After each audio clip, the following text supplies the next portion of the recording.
tumakbo. Binuhat ko ngayon, ginanto ko, para binuhat ko. Ay, wow. Tuwan-tuwa.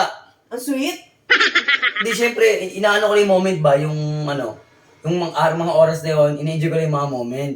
Tuwan-tuwa siya. Moment. Tawa ka ng tawa eh. Tingnan dito, pinakakala ko. Uy, Pas. Uy, bakit Lin? Saan ka galing? Kami? Kahapon? Oo. Gumala kami, kasama ko si Baby. Baby? Oo, Sino baby? si Baby. Ako Maputi. may baby. Bakit? Gumala na naman kami. Nagpunta kami sa sa park. Doon ko din nila. Tuwan-tuwa nga eh. Siyempre, baga nanibago sa mga nakikita niya, sa paligid ang daming tao, yung simoy ng hangin, yung kapaligiran, tuwan-tuwa. Tuwa. Oo, bakit? Pati ikaw, masaya ka. Siyempre, kasama ko si Baby, parang di matutuwa. Ayos ah. Kayo dalawa lang. Oo, kami dalawa lang. Alam, may kasamang iba. Anong ginawa niya doon sa park?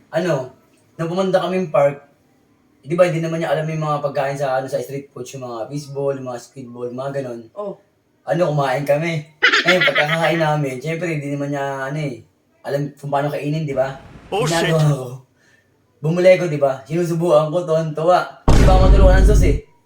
Pinapangangan ko, kain na.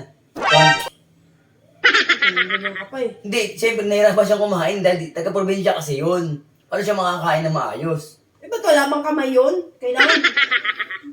Ganun pa? May kami naman siya, kaso hindi nga siya kumain ng mga street foods. Gusto ko naman tutusukin lang yun, kakainin. O, tapos di bumuli kaming syempre, nauhaw. Oh. Nauhaw.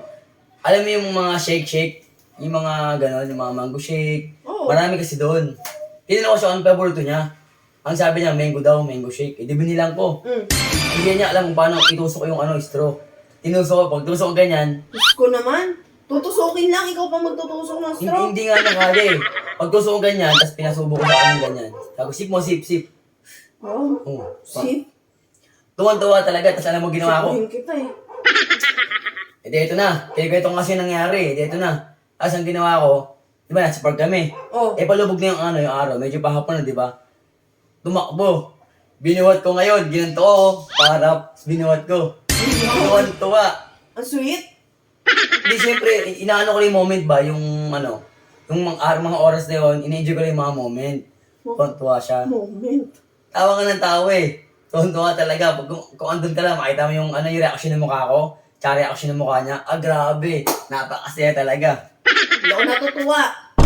Mga kwento mo. Hindi, inaano ko lang kasi yung nangyari. Tapos sabi ko kay Baby, next time ulit, pumayag. May next time pa? Oo, kasi ang bala ko naman di ba, galing kami sa park. Pumunta naman kami sa mall. Kasi may showing ng scene ng maganda, magsisini kami. Oh shit! Oo. Aray, Pasimi ka pa. May pasimi ka ba't ka ba pa. nagagalit? Gusto mukha na ito Ba't ka ah. nga nagagalit? Ba't gaganong ka? May baby. Buhat-buhat pa. Baby, malamang 2 years old pa lang yun, 2 years old. Ay, 2 years old. Oo, kaya nga, di ba, kaya yung susubukan. Sino bang baby yun? Yung anak ng tropa ko, inaanak ko yun eh. Ah, Sabi, baby, susubukan mo. Alam ka naman, kaya ba kayo mag-isa ng fishball? akala ko naman kasi sinong baby. Visit ka. Akala ko may baby ka. Kaya ako nagagalit ka eh. Ano mahalin niya sa katulad ng stroke, paano niya magtusok yun? Kung madapa yun, kaya ako nga binubuhat kasi baka madapa. Malay ko ba? Ewan ko sa'yo, grabe ka kasi mag-isip eh. Baby, kaya nga baby. Kasi yung pangalan baby, 2 years old, maliit. Bilakad na ako. Akala ko naman sinong baby. Nag-date pa kayo. Baby pala talaga.